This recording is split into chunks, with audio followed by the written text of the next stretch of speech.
नमस्कार प्यारे दोस्तों, जय श्री कृष्णा। दोस्तों, मैं गिरधारी पालीवाल और मेरे YouTube चैनल के इस ऑनलाइन प्लेटफॉर्म पर एक बार फिर से आप सभी का हार्दिक स्वागत करता हूं।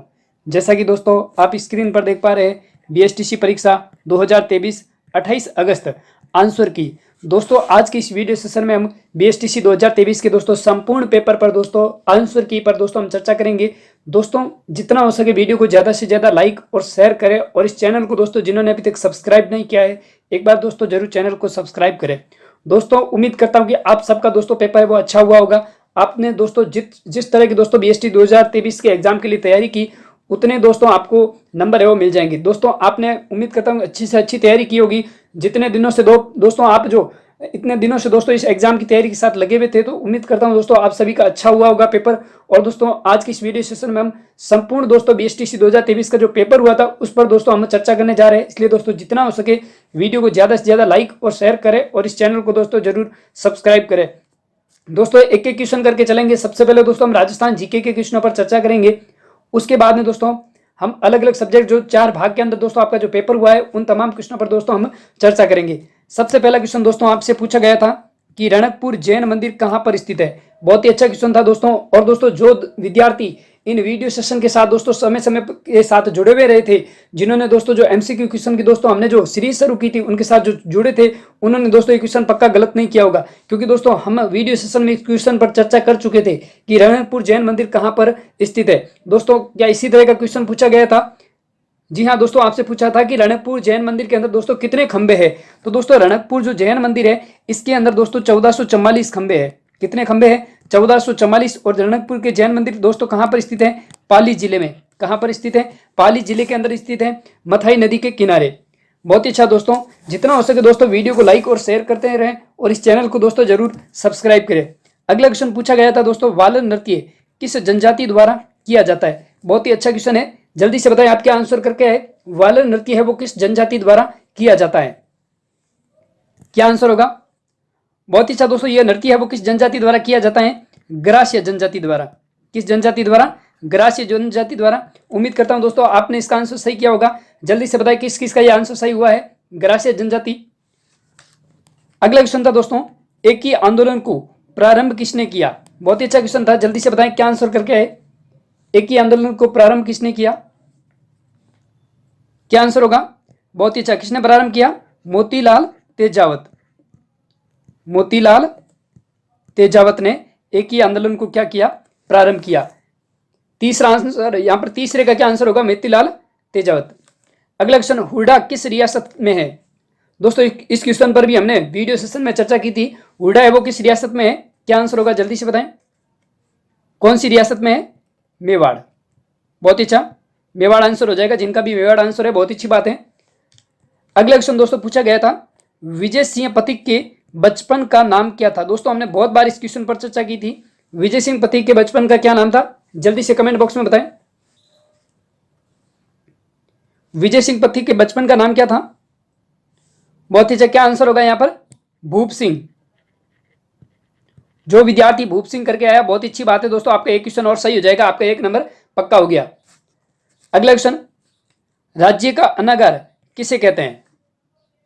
दोस्तों आपके BSTC एग्जाम के अंदर 200 क्वेश्चन पूछे गए थे। प्रत्येक क्वेश्चन दोस्तों 3 नंबर का है, यानी आपके दोस्तों जो 600 नंबर का है वो पेपर था। कितने नंबर का? 600 नंबर का। जल्दी से इसका आंसर बताएं, क्या आंसर होगा? राज्य का अनागार किसे कहते हैं?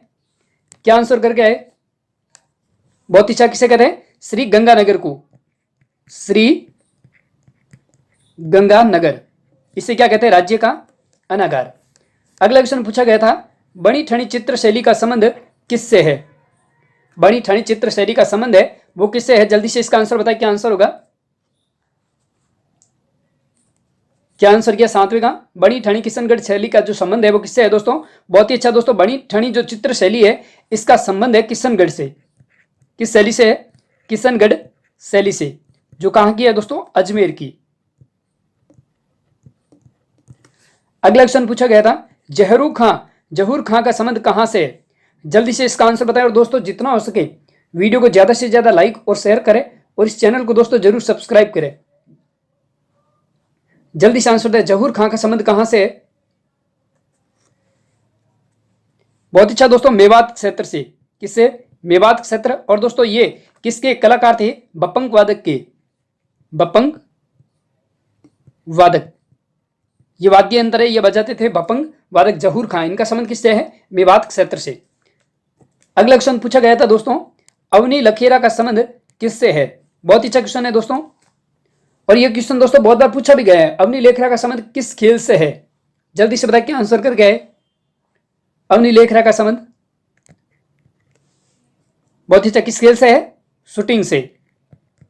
किस किस का आंसर सही हुआ कमेंट बॉक्स में जरूर बताएं। शूटिंग से है अवनी लेखरा का संबंध।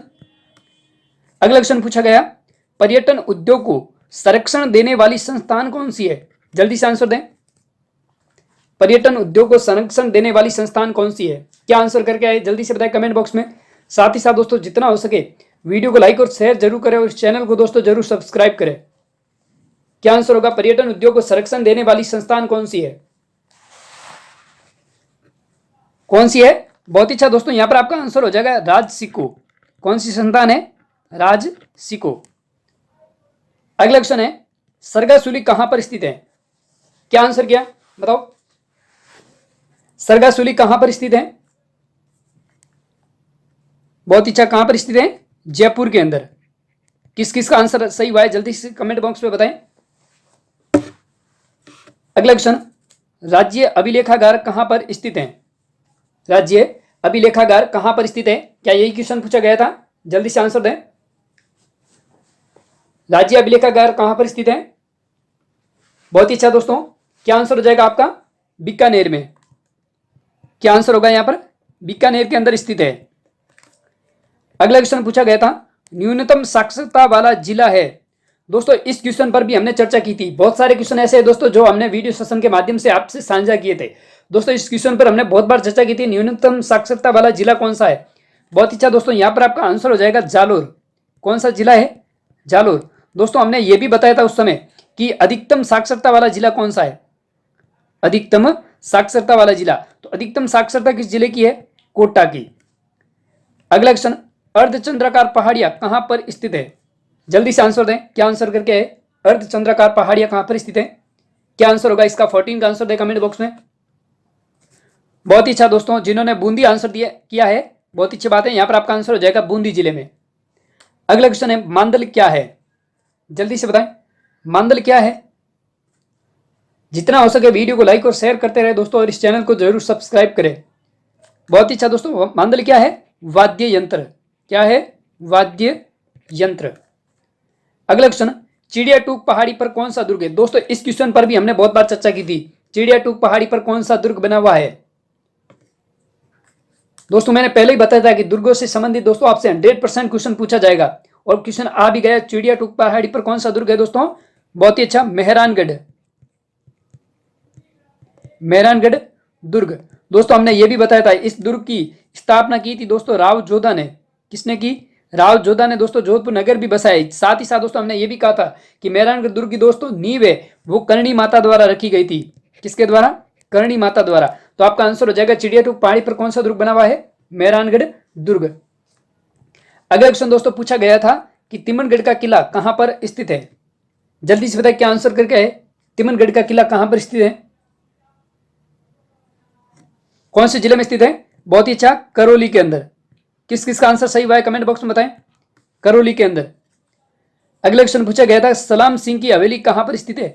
बहुत बार दोस्तों मैंने इस क्वेश्चन के बारे में बताया था कि आपसे 100% ये क्वेश्चन पूछा जाएगा। सालम सिंह की हवेली कहां पर स्थित है? पटवो की हवेली कहां पर स्थित है? गुमान सिंह की हवेली कहां पर स्थित है? और दोस्तों ये भी मैंने साथ ही साथ कहा था कि हवेलियों का शहर दोस्तों किस शहर को कहा जाता है? जैसलमेर को। तो सालम सिंह की हवेली किस शहर में है? जैसलमेर के अंदर। किन किन का आंसर हुआ दोस्तों? जो विद्यार्थी इस वीडियो सेशन के अंदर साथ में शामिल रहे थे, जो दोस्तों जो हमने राजस्थान जीके की दोस्तों जो सीरीज शुरू की थी, उन वीडियो सेशन में दोस्तों ये तमाम क्वेश्चन दोस्तों आपसे जरूर आपके सामने दोस्तों हम इन क्वेश्चनों के साथ रूबरू हुए थे। जो दोस्तों समय समय पर जुड़ते हुए रहे थे उनके दोस्तों ये क्वेश्चन 100% दोस्तों सही हुए हैं, और अच्छे नंबर आए होंगे दोस्तों। राजस्थान जीके के 50 क्वेश्चन पूछे गए थे, और बहुत ही सरल पेपर था दोस्तों, ज्यादा हार्ड भी नहीं था और ज्यादा मतलब सिंपल भी नहीं था। बहुत ही मतलब लेवल अपन कहें तो 50-50 की बात कर सकते हैं, यानी ज्यादा हार्ड भी नहीं, आसानी से पेपर आप अटेंड कर सकते हैं। अगला क्वेश्चन पूछा गया कि राजस्थान में सर्वाधिक पर्यटक कहां से आते हैं? ये दोस्तों आपसे करंट का क्वेश्चन पूछा कि राजस्थान में सर्वाधिक पर्यटक है वो कहां से आते हैं? तो यहां पर दोस्तों आपका आंसर हो जाएगा, कहां से आते हैं? फ्रांस से। कहां से आते हैं? फ्रांस से। किन का आंसर? कौन कौन करके आया फ्रांस से? अगला क्वेश्चन, नारायण सागर बांध कहां पर स्थित है? जल्दी से आंसर दें। नारायण सागर बांध कहां पर स्थित है? क्या आंसर होगा? नारायण सागर बांध कहां पर है? बहुत ही अच्छा दोस्तों, आपका आंसर हो जाएगा अजमेर में। कहां पर है? अजमेर के अंदर। अगला क्वेश्चन पूछा गया था, कौन सी नदी अपना जल यमुना में ले जाती है? जल्दी से बताएं, कौन सी नदी अपना जल है वो यमुना के अंदर ले जाती है? क्या आंसर होगा? आंसर हो जाएगा दोस्तों बाणगंगा। क्या हो जाएगा? बाणगंगा। अगला क्वेश्चन पूछा गया था कि बच्चों की रक्षिका माता, क्या इसी तरह का क्वेश्चन था? दोस्तों बहुत ही अच्छा क्वेश्चन था, बच्चों की रक्षिका माता किसे कहा जाता है? तो यहां पर दोस्तों आपका आंसर हो जाएगा शीतला माता। दोस्तों इसे चेचक निवारण माता भी कहते हैं, हमने ये भी चर्चा की थी। चेचक निवारण, चेचक निवारक माता भी कहते हैं दोस्तों।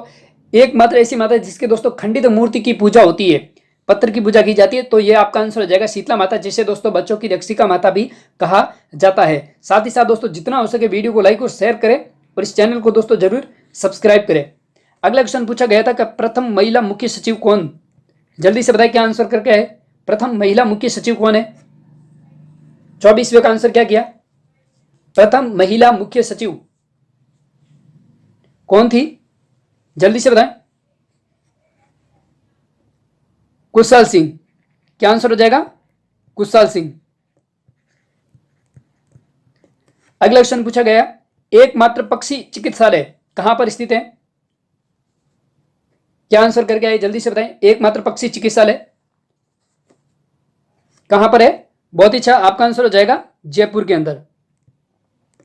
कहां पर है? जयपुर में।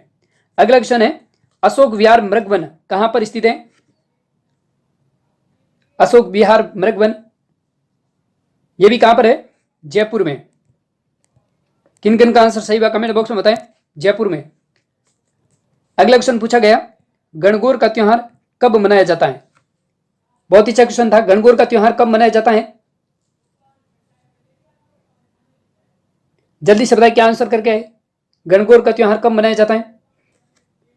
बहुत ही अच्छा दोस्तों, यहां पर जो विद्यार्थी आंसर करके है चैत्र शुक्ल तृतीया, चैत्र शुक्ल तृतीया, आपका आंसर हो जाएगा चैत्र शुक्ल तृतीया के दिन गणगौर का त्योहार मनाया जाता है। अगला क्वेश्चन, वीर सतसई के रचयिता कौन थे? क्या आंसर करके आए? जल्दी से बताएं। वीर सतसई के रचयिता कौन थे? क्या आंसर होगा 28 का? जल्दी से बताएं क्या आंसर हुआ? बहुत ही अच्छा, सूर्यमल मिश्रण।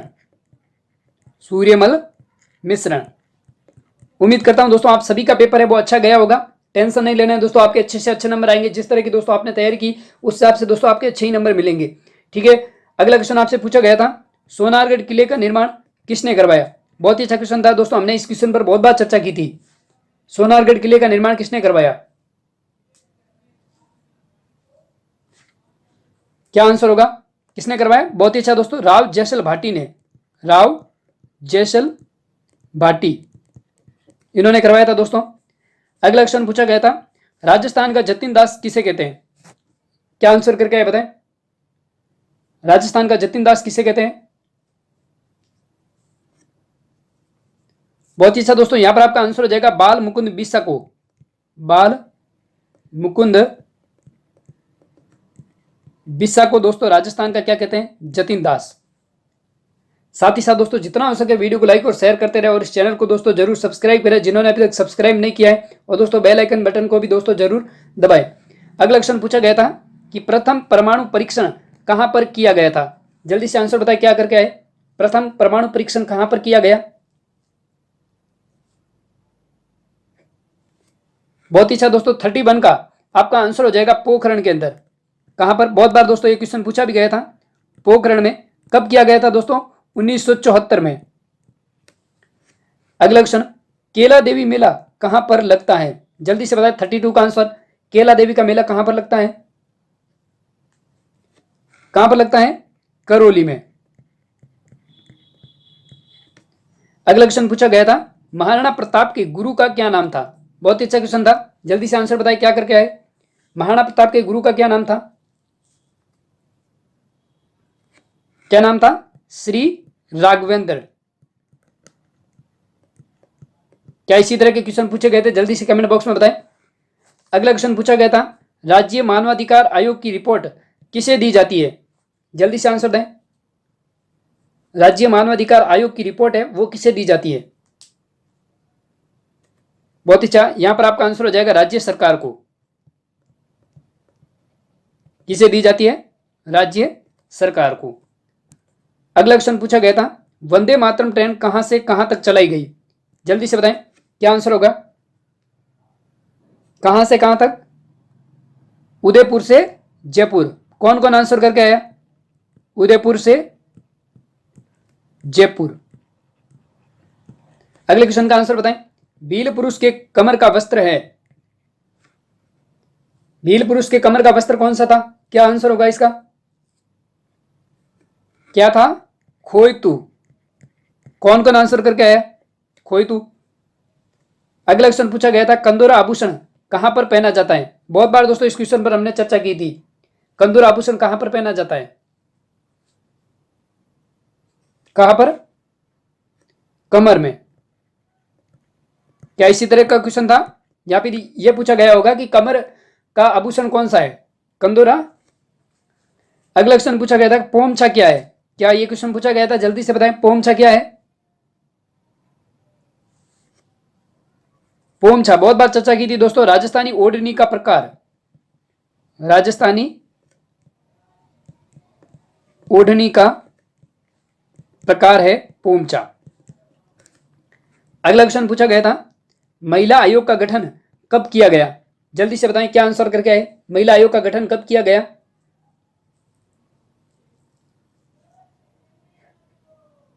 39 का क्या आंसर होगा? महिला आयोग का गठन कब किया गया?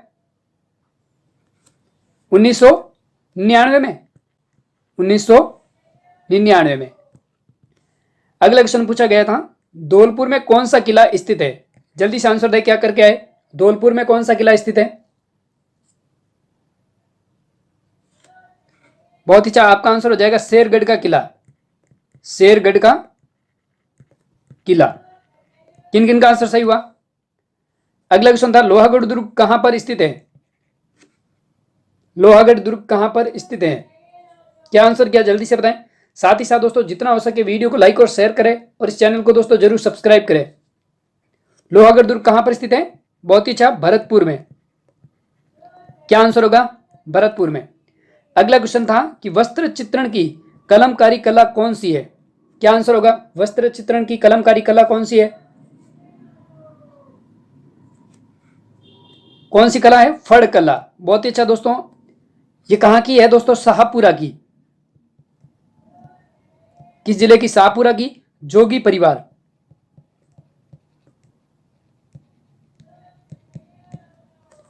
अगला क्वेश्चन पूछा गया था, राजस्थान में पंचायती राज व्यवस्था कब लागू की गई? जल्दी से बताएं। बहुत ही अच्छा क्वेश्चन पूछा गया था, राजस्थान में पंचायती राज व्यवस्था कब लागू की गई? जल्दी से बताएं कब लागू हुई? बहुत ही अच्छा, जो विद्यार्थी 2 अक्टूबर 1959 करके आया दोस्तों, आपका आंसर सही होगा 2 अक्टूबर 1959। आपके 3 नंबर दोस्तों पक्के। अगला क्वेश्चन, माही महोत्सव कहां पर मनाया जाता है? जल्दी से बताएं क्या आंसर करके आए। माही महोत्सव कहां पर मनाया जाता है? कहां का प्रसिद्ध है माही महोत्सव? बांसवाड़ा। कहां पर मनाया जाता है? बांसवाड़ा में। अगला क्वेश्चन पूछा गया था, बिना पति के सती कौन सी माता थी? जल्दी से बताएं बिना पति के सती होने वाली माता कौन सी थी? बहुत ही अच्छा क्वेश्चन दोस्तों, और हमने इस क्वेश्चन पर बहुत बार चर्चा भी की थी। जल्दी से बताएं बिना पति के सती होने वाली माता कौन सी थी? बहुत ही अच्छा दोस्तों, यहां पर आपका आंसर जाएगा घेवर माता। किन किन का आंसर सही हुआ है? घेवर माता। और इनका मंदिर बना हुआ है दोस्तों राजसमंद में। कहां पर बना हुआ है? राजसमंद में। अगला क्वेश्चन पूछा गया था, footwear design and development centre कहां पर स्थित है? जल्दी से बताएं क्या यही क्वेश्चन था? क्या यह इससे अलग था? जल्दी से बताएं इसका answer. Footwear design and development centre कहां पर स्थित है? कहां पर है? जोधपुर में। साथ ही साथ दोस्तों जितना हो सके वीडियो को लाइक और शेयर करें और चैनल को दोस्तों जरूर सब्सक्राइब करें। अगला क्वेश्चन पूछा गया था कि ब्राह्मणी माता का मंदिर कहां पर स्थित है। दोस्तों कुछ एक क्वेश्चन ऐसे भी हो सकते हैं जो दोस्तों नहीं भी आए थे, क्योंकि दोस्तों यहाँ पर जो विद्यार्थी दोस्तों, क्योंकि इसके अंदर बीएसटीसी एग्जाम के अंदर दोस्तों आपको पेपर है वो नहीं दिया जाता है, तो दोस्तों जो विद्यार्थी जिनको जितना याद रहता है क्वेश्चन अप्रोक्सीमेट, तो वो अपना बता देते हैं। कुछ एक क्वेश्चन दोस्तों बाहर से भी हो जाते हैं जो याद नहीं रहते, अंदाज से कुछ भी बता सकते हैं, तो वो क्वेश्चन भी दोस्तों इसमें शामिल हो सकते हैं। कुछ एक क्वेश्चन है दोस्तों जो आपको अलग भी लगेंगे, तो दोस्तों जो बार बार कमेंट करने की आवश्यकता नहीं है कि सर ये क्वेश्चन नहीं था, क्योंकि जितने दोस्तों क्वेश्चन याद रहते हैं, क्योंकि आपको जो आईक्यू जितना बहुत ही कम याद रहते हैं, जरूर नहीं दोस्तों आपको 200 के 200 क्वेश्चन याद रहे। जैसे 10 क्वेश्चन है, 10 बच्चे मिलते हैं, 10 में से 3-4 ऐसे होते हैं जिनको 4-5 क्वेश्चन याद रहते हैं, किसी को एक याद रहता है, तो वैसे करके दोस्तों ये एक पेपर बनाया जाता है अंदाज से कि ये क्वेश्चन पूछा गया था। तो जल्दी से इसका आंसर बताएं, ब्राह्मणी माता का मंदिर कहां पर स्थित है, कहां पर है, सोरसन 12 में, सोरसन 12। अगला क्वेश्चन पूछा गया था कि राजस्थान का राज्य खेल कौन सा है, जल्दी से बताएं, राजस्थान का राज्य खेल कौन सा है। बहुत बार चर्चा की थी दोस्तों हमने इस क्वेश्चन पर, बास्केटबॉल। कौन सा खेल है, बास्केटबॉल। अगला क्वेश्चन, टंगस्टन उत्पादक जिला कौन सा है, जल्दी से आंसर बताएं क्या करके है, टंगस्टन उत्पादक जिला कौन सा है, नागौर। क्या आंसर होगा, नागौर। किन किन का आंसर सही हुआ, नागौर किस जगह पे, डेगाना, डेगाना नागौर। अगला क्वेश्चन पूछा गया था कि राजस्थान का लोहा पुरुष किसे कहा जाता है, जल्दी से बताएं क्या आंसर होगा, राजस्थान का लोहा पुरुष किसे कहा जाता है, किसे कहा जाता है राजस्थान का लोहा पुरुष, दामोदर लाल व्यास। बहुत ही अच्छा दोस्तों, दामोदर लाल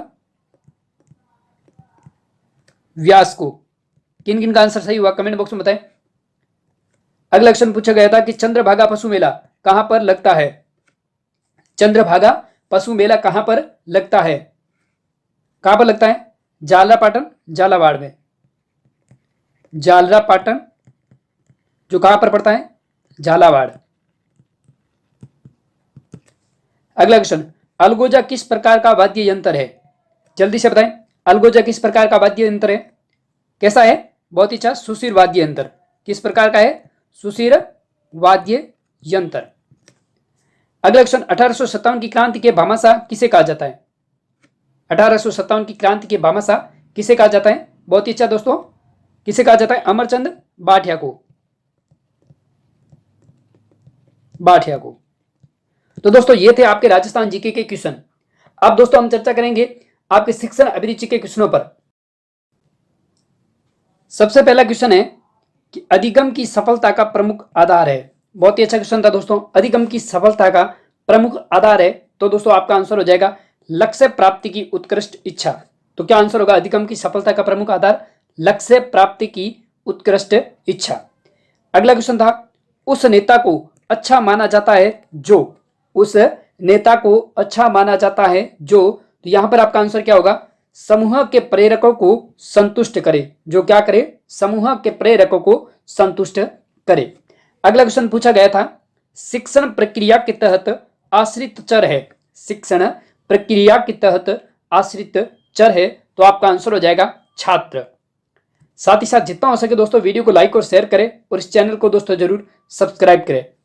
अगला क्वेश्चन पूछा गया था कि शिक्षण की योजना पद्धति होनी चाहिए, शिक्षण की योजना पद्धति होनी चाहिए, कैसी होनी चाहिए, तो आपका आंसर होगा बाल केंद्रित, कैसी, बाल केंद्रित। अगला क्वेश्चन पूछा गया था कि वह कारक जो व्यक्ति में कार्य करने के लिए उत्साह बढ़ाता है या घटाता है उसे कहते हैं, ध्यान से सुनना क्या क्वेश्चन था, वह कारक जो व्यक्ति में कार्य करने के लिए उत्साह बढ़ाता है या घटाता है उसे कहते हैं, तो दोस्तों यहां पर आपका आंसर होगा अभिप्रेरणा। क्या कहते हैं उसे, अभिप्रेरणा। अगला क्वेश्चन पूछा गया था कि सृजनात्मकता का प्रारंभ कौन सी अवस्था से हो जाता है, बहुत ही अच्छा क्वेश्चन था, क्या आंसर करके है, सृजनात्मकता का प्रारंभ कौन सी अवस्था से हो जाता है, यहां पर आपका आंसर जाएगा बाल्यावस्था से। जो विद्यार्थी बाल्यावस्था करके आए दोस्तों तो आपके 3 नंबर पक्के हैं, यहां पर 3 नंबर आपको 100% मिलेंगे। अगला क्वेश्चन दोस्तों पूछा गया था कि गृह कार्य पूर्ण करने की नियमित आदत छात्रों को बनाती है, कैसा बनाती है, क्वेश्चन क्या था, ध्यान से सुनना, गृह कार्य पूर्ण करने की नियमित आदत छात्रों को बनाती है, कैसा बनाती है, विश्वस्त। आपका आंसर क्या होगा, विश्वस्त। अगला क्वेश्चन पूछा गया था कि बालक के उन्नयन एवं विकास में सर्वाधिक भूमिका होती है, किसकी भूमिका होती है, बालक के उन्नयन व विकास में सर्वाधिक भूमिका किसकी होती है? तो दोस्तों आपका आंसर होगा समर्पित शिक्षक की। किसकी भूमिका होती है? समर्पित शिक्षक की। अगला क्वेश्चन पूछा गया था कि निम्नलिखित में से सृजनशीलता का प्रमुख तत्व क्या नहीं है? आपको पूछा गया था कि निम्न में से कौन सा सृजनशीलता का प्रमुख तत्व नहीं है? ऑप्शन दिए हुए थे धारा प्रवाहिता, ऑप्शन बी था लचीलापन, ऑप्शन सी था मौलिकता, ऑप्शन डी था अनुशासन। तो आपको बताना था कि सृजनशीलता का प्रमुख तत्व कौन सा नहीं है, तो आपका आंसर हो जाएगा अनुशासन। जो विद्यार्थी अनुशासन करके आए दोस्तों, आपका यहाँ पर आंसर होगा अनुशासन। ठीक है, साथ ही साथ जितना हो सके दोस्तों वीडियो को लाइक और शेयर करें और इस चैनल को दोस्तों जरूर सब्सक्राइब करें। अगला क्वेश्चन पूछा गया था कि बालक के सीखने की पहचान आप कैसे करेंगे? बालक के सीखने की पहचान आप कैसे करेंगे? तो आपका आंसर जाएगा दोस्तों उसके व्यवहार में परिवर्तन देकर। क्या आंसर होगा? उसके व्यवहार में परिवर्तन देखकर। अगला क्वेश्चन पूछा गया था कि समायोजन की प्रक्रिया है। समायोजन की प्रक्रिया है, आपका आंसर होगा स्थानापन्न। क्या होगा? स्थानापन्न। अगला क्वेश्चन पूछा गया था कि शिक्षक मुख्य रूप से किसके प्रति जवाबदेह रहता है? शिक्षक मुख्य रूप से किसके प्रति जवाबदेह रहता है? तो आपका आंसर होगा दोस्तों समाज व छात्रों के प्रति। किनके प्रति? समाज और उनके छात्रों के प्रति। अगला क्वेश्चन पूछा गया था कि अभिभावक व अध्यापक में संबंध होने चाहिए। बहुत अच्छा क्वेश्चन पूछा गया था। क्या आंसर करके आए जल्दी से कमेंट बॉक्स में बताएं। अभिभावक व अध्यापक में संबंध कैसे होने चाहिए? तो दोस्तों आपका आंसर जाएगा सौहार्दपूर्ण। कैसे होने चाहिए? सौहार्दपूर्ण। अगला क्वेश्चन पूछा गया था कि अनुपयोगी प्लास्टिक थैलियों में से बालक द्वारा कलात्मक वस्तु का निर्माण करना क्या दर्शाता है? बहुत अच्छा क्वेश्चन पूछा गया था कि अनुपयोगी प्लास्टिक थैलियों से बालक द्वारा कलात्मक वस्तु का निर्माण करना किस चीज को दर्शाता है? तो दोस्तों आपका आंसर हो जाएगा सृजनशीलता को। किसे दर्शाता है? सृजनशीलता को। अगला क्वेश्चन पूछा गया था कि शिक्षण की प्रकृति है। शिक्षण की प्रकृति है अंतःक्रिया, ऑप्शन 2 है निर्देशन प्रक्रिया, ऑप्शन 3 है भाषाई प्रक्रिया, ऑप्शन 4 है दिए गए सभी। शिक्षण की प्रकृति किन में है? तो दोस्तों यहाँ पर आपका आंसर हो जाएगा दिए गए सभी। जो विद्यार्थी ये आंसर करके आया दोस्तों, आपके 3 नंबर है वो 100% सही है। अगला क्वेश्चन पूछा गया था कि पाठ को रुचिकर बनाने के लिए शिक्षक को क्या करना चाहिए? बहुत अच्छा क्वेश्चन पूछा गया था। जल्दी से बताएं क्या आंसर करके आए। पाठ को रुचिकर बनाने के लिए शिक्षक को क्या करना चाहिए? दोस्तों जो मुझे ऑप्शन मिले हैं वो इस प्रकार से है कि विद्यार्थियों की क्रिया को सुलभ करना चाहिए, ऑप्शन दूसरा था कि छात्रों को अतिरिक्त क्रियाओं द्वारा पाठ में शामिल करना, ऑप्शन 3 था कि शिक्षण तकनीकों का प्रयोग करना, ऑप्शन 4 था दिए गए सभी।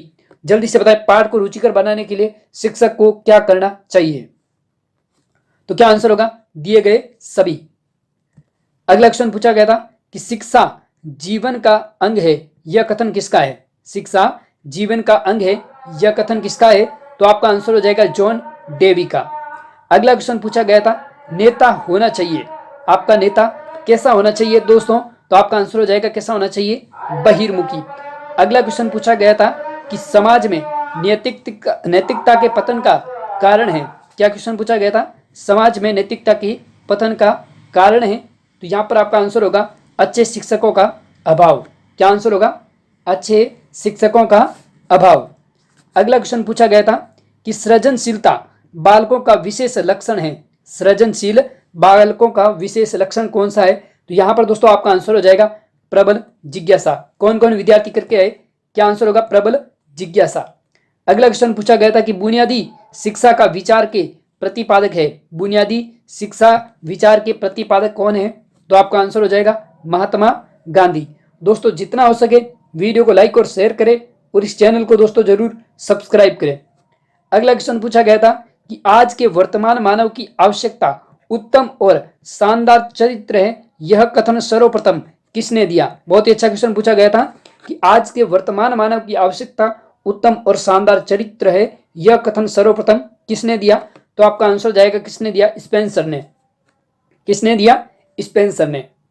अगला क्वेश्चन पूछा गया था द कंडीशन ऑफ लर्निंग नामक पुस्तक किसने लिखी? जल्दी से बताएं क्या आंसर करके आए। द कंडीशन ऑफ लर्निंग नामक पुस्तक किसने लिखी? दोस्तों एक बार पुनः बता देता हूं कि आज दोस्तों BHC 2023 के एग्जाम का जो 28 अगस्त को आयोजन हुआ था, उनके दोस्तों तमाम क्वेश्चनों पर दोस्तों हम आंसर की के साथ चर्चा करें। तो जितना हो सके वीडियो को लाइक और शेयर करें, उस चैनल को दोस्तों जरूर सब्सक्राइब करें। द कंडीशन ऑफ लर्निंग नामक पुस्तक किसने लिखी थी? गैने ने।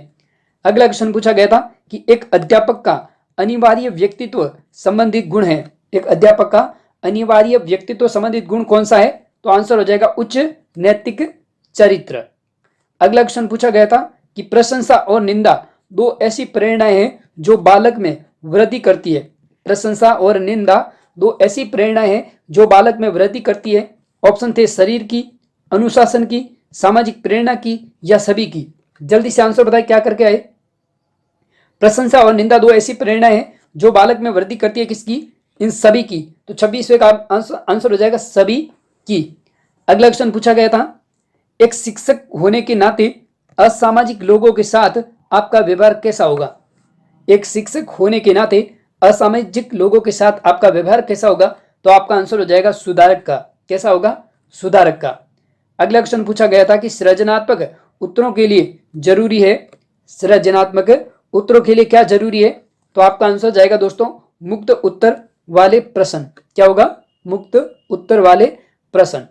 अगला क्वेश्चन पूछा गया था कि छात्राओं में नैतिक मूल्य किस प्रकार उत्पन्न किए जा सकते हैं? क्या आंसर होगा? छात्रों में नैतिक मूल्य किस प्रकार से उत्पन्न किए जा सकते हैं? तो आपका आंसर हो जाएगा पाठ्यक्रम के साथ नैतिकता संबंधित करके। क्या आंसर होगा? पाठ्यक्रम के साथ नैतिकता संबंधित करके। अगला क्वेश्चन पूछा गया था कि आधुनिक अनुशासन का मौलिक दर्शन है। बहुत ही अच्छा क्वेश्चन था। आधुनिक अनुशासन का मौलिक दर्शन है, तो यहां पर आपका आंसर हो जाएगा स्वस्थ मार्गदर्शन एवं परामर्श। क्या आंसर होगा? स्वस्थ मार्गदर्शन एवं परामर्श। अगला क्वेश्चन पूछा गया था कि यदि कोई छात्र धूम्रपान करता पाया जाता है तो आप क्या करेंगे? बहुत ही अच्छा क्वेश्चन था। यदि कोई छात्र धूम्रपान करता हुआ पाया जाता है तो उस स्थिति में आप क्या करेंगे? तो आपका उस समय आंसर होगा उस धूम्रपान जन्य नुकसान की संपूर्ण जानकारी देंगे उस विद्यार्थी को। अगला क्वेश्चन पूछा गया था कि शिक्षण व्यवसाय में महिलाओं की अधिकता का कारण है। शिक्षण व्यवसाय में महिलाओं की अधिकता का प्रमुख कारण क्या है?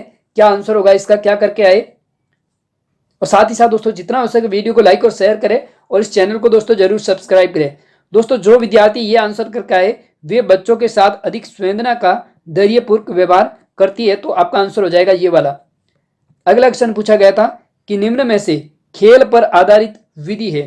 खेल पर आधारित विधि कौन सी है? इसके दोस्तों मेरे सामने कुछ ऑप्शन मिले थे। ऑप्शन थे परियोजना विधि, ऑप्शन 2 है व्याख्यान विधि, ऑप्शन 3 किंडरगार्टन विधि। तो इसका आंसर क्या होगा? खेल पर आधारित विधि कौन सी है? किंडरगार्टन विधि। अगला क्वेश्चन पूछा गया था कि सृजनात्मक परीक्षणों में किन भारतीयों का परीक्षण प्रसिद्ध है? सृजनात्मक परीक्षण में किन भारतीयों का परीक्षण प्रसिद्ध है? बाकर, मेहंदी, पासी। ठीक है। अगला क्वेश्चन पूछा गया था कि बाल्यावस्था में बालकों की दोस्ती की केंद्रीय बिंदु है। बाल्यावस्था में बालकों की दोस्ती की केंद्रीय बिंदु क्या है? तो दोस्तों आपका आंसर जाएगा परिवार व मित्रों के साथ आदान प्रदान।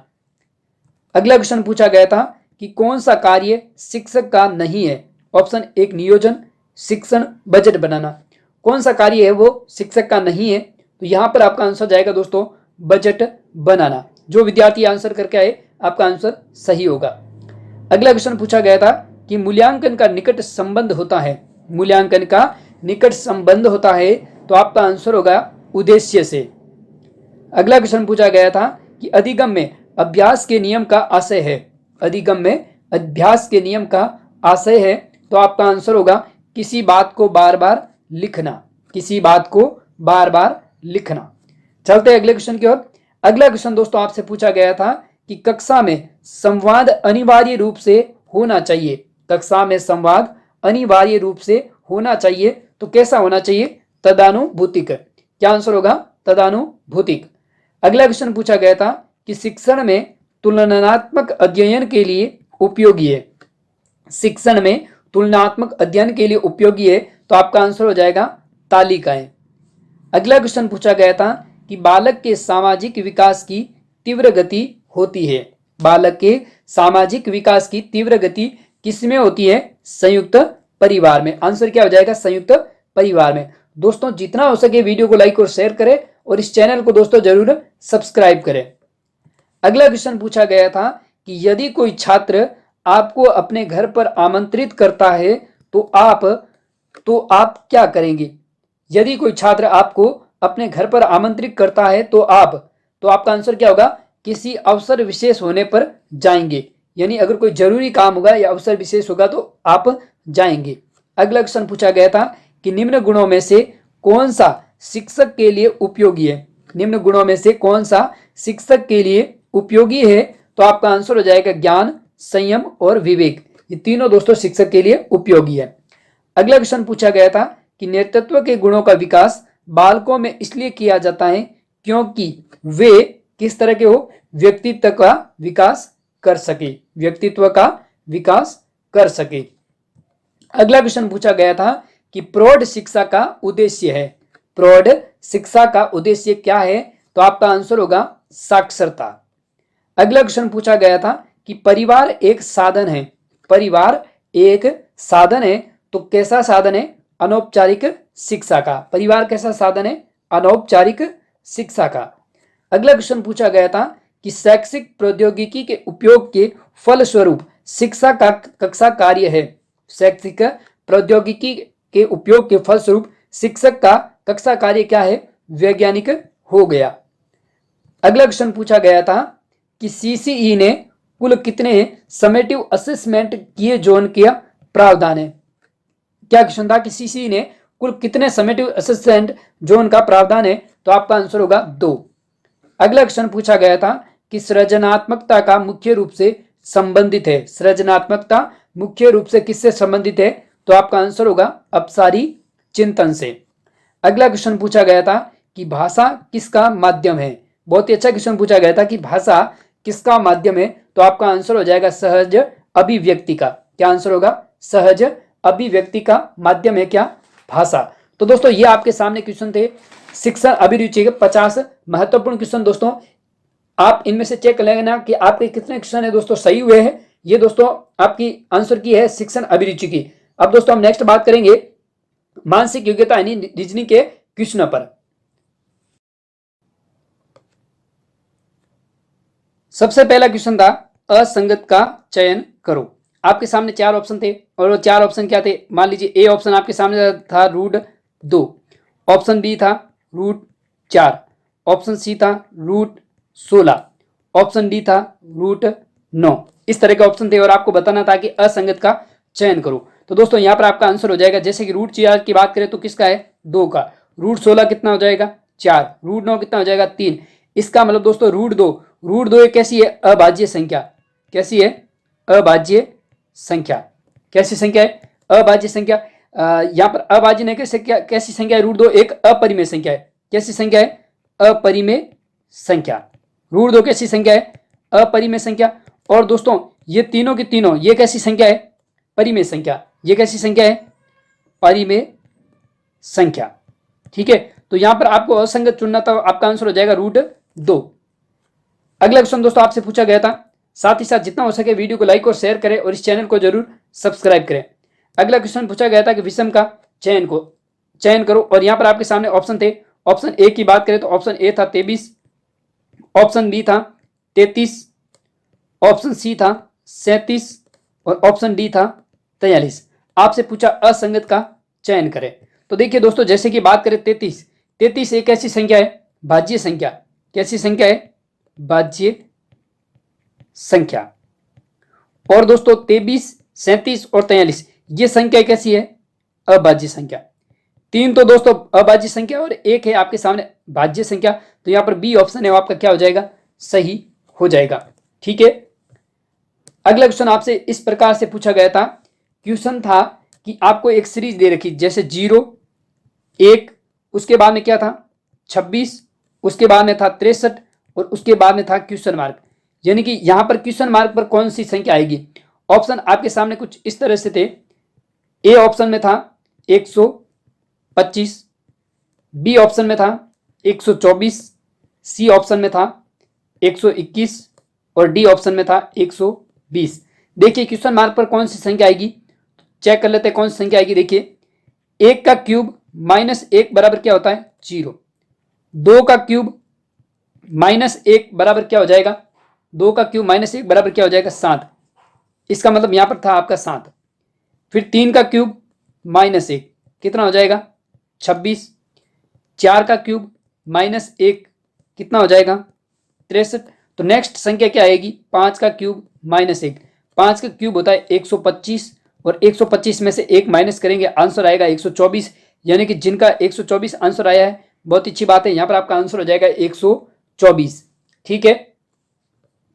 अगला क्वेश्चन आपसे पूछा गया था कि एक मीनार के स्तंभ की लंबाई 25 मीटर है व कर्ण 50 मीटर है, तो कोण ज्ञात करो। देखिए दोस्तों, इस तरह का आपसे क्वेश्चन पूछा गया था। मान लीजिए एक मीनार है, ठीक है, इसके मीनार की स्तंभ की लंबाई यानी कि ये लंबाई कितनी है 25 मीटर, ठीक है, और कर्ण कितना है 50 मीटर। देखिए ये है कर्ण, कर्ण कितना है 50 मीटर। आपको कोण ज्ञात करना है, तो ये इसका क्या हो गया, आधार हो गया। देखिए दोस्तों, ये आपका समकोण त्रिभुज बन गया और समकोण त्रिभुज का ये होता है आधार, ठीक है, ये होता है कर्ण और ये होता है लंब। दोस्तों आपने यहां पर एक संबंध सीखा होगा, लाल कक्का, लाल बट्टे कक्का, ठीक है, और आपसे थीटा पूछा है यानी कि तो कोण बताओ।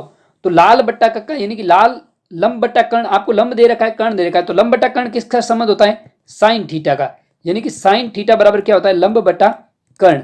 अब दोस्तों आपको लंब दे रखा है 25, कर्ण दे रखा है 50, काटने पर कितना हो जाएगा 25 1 से, और ये हो जाएगा 2 से, 1/2, साइन थीटा बराबर 1/2। और दोस्तों साइन थीटा यानी कि साइन थीटा बराबर 1/2 किसका मान होता है दोस्तों, 30 डिग्री का। किसका मान होता है 30 डिग्री का। तो यहां पर जो थीटा का मान है वो कितना आ जाएगा 30 डिग्री। किन किन का आंसर आया कमेंट बॉक्स में बताओ, 30 डिग्री किन किन का आंसर आया था थीटा का मान। बहुत ही अच्छा दोस्तों, चलते अगले क्वेश्चन की ओर। अगला क्वेश्चन आपसे पूछा गया था कि राम अपने घर से पूर्व दिशा में 20 मीटर जाता है, फिर कहा कि फिर वह उत्तर दिशा में 20 मीटर जाता है, और फिर पूर्व दिशा में 10 मीटर जाता है, और फिर उत्तर दिशा में 20 मीटर जाता है, तो उसके घर से सीधी दूरी ज्ञात करो। बहुत ही अच्छा क्वेश्चन पूछा गया था। जैसे आपको कहा गया है वैसे आपको जाना है, यानी कि सबसे पहले पूर्व दिशा में 20 मीटर जाता है। जैसे मान लो राम यहाँ था, यहां से इस तरफ गया, कितना गया 20 मीटर, ठीक है। उसके बाद में 20 मीटर जाने के बाद फिर उत्तर दिशा में 20 मीटर, यानी उत्तर दिशा ऊपर की ओर होती है, तो यहां कितना गया 20 मीटर। उसके बाद फिर वापस पूर्व दिशा में 10 मीटर गया, यानी कि इस दिशा में वापस कितना गया 10 मीटर, और फिर वापस उत्तर दिशा में यानी कि ऊपर की ओर फिर जाता है 20 मीटर, ठीक है। तो अब उसकी घर से सीधी दूरी बताओ। आपसे कौन सी दूरी पूछी थी दोस्तों, यहां से ये वाली दूरी आपसे पूछी गई थी, ये वाली सीधी दूरी ये आपसे पूछी गई थी दोस्तों। मान लीजिए ये 20 है और ये 10 और जुड़ गया, कितना हो गया 30, तो यहां से यहां तक ये लंबाई कितनी होगी 30 मीटर, ठीक है, कितनी होगी 30 मीटर। यहां तक आपको समझ आ गया। और दोस्तों यहां से, जैसे कि यहां से यहां 20 है और ये आगे और कितनी है 20 है, कितनी है 20, तो यहां से यहां तक की ये कुल दूरी कितनी होगी 40 मीटर, कितनी होगी 40 मीटर। और अब आपसे पूछा क्या है, ये वाली दूरी यानी कि कर्ण पूछा है। क्या पूछा, कर्ण पूछा है। और कर्ण के लिए दोस्तों संबंध होता है कर्ण स्क्वायर बराबर लंब स्क्वायर प्लस आधार स्क्वायर, यानी कि 40 का स्क्वायर प्लस 30 का स्क्वायर, ये कर्ण होगा। तो 40 का स्क्वायर कितना होता है 1600 और 30 का स्क्वायर कितना होता है 900। 1600 और 900 कितना होता है 2500, और 2500 का वर्गमूल क्या हो जाएगा 50, यानी कि इसकी जो घर से ये दूरी कितनी आ जाएगी 50 मीटर, कितनी आ जाएगी 50 मीटर। जिन विद्यार्थियों का 50 मीटर आंसर है दोस्तों, आपका आंसर सही हो जाएगा, यानी कि 50 मीटर उसकी घर से क्या होगी दूरी होगी। किन किन का आंसर आया है जल्दी से कमेंट बॉक्स में बताएं, 50 मीटर कौन कौन करके आया। चलते अगले क्वेश्चन की ओर। अगला क्वेश्चन दोस्तों आपको छठा क्वेश्चन पूछा गया था, लुप्त संख्या बतानी है, यानी कि ये जो प्रश्न मार्ग स्थान है यहाँ पर कौन सी संख्या आएगी वो आपको बताना था, और यहाँ पर कौन सा संबंध बन रहा है दोस्तों वो भी आप देख लो। देखिए अपन यहां से ऐसे चलेंगे, सबसे पहले क्या लिखा है 15, उसके बाद में क्या लिखा है 12, यानी कि 15 का 12 से गुणा करो और उसका आधा कर दो, उसका आधा कर दो। 2 से 12 कितनी बार कटा 6 बार, 15 × 6 कितना आया 90, यानी कि आपका 90 आ रहा है। उसके बाद में देखो संख्या कौन सी है 16, 16 के बाद में क्या है 13, 16 का 13 से गुणा करो और उसका आधा कर दो। 2 से 16 कितनी बार गया 8 बार, और 8 को 13 से गुणा करो कि कितना आएगा 104। तो उसी प्रकार दोस्तों यहाँ पर संबंध बनेगा 12 और 12 को किससे गुणा करो 18 से और उसका आधा करो। तो 2 से 12 कितनी बार गया 6 बार, और 18 × 6 करोगे तो कितना आ जाएगा 108।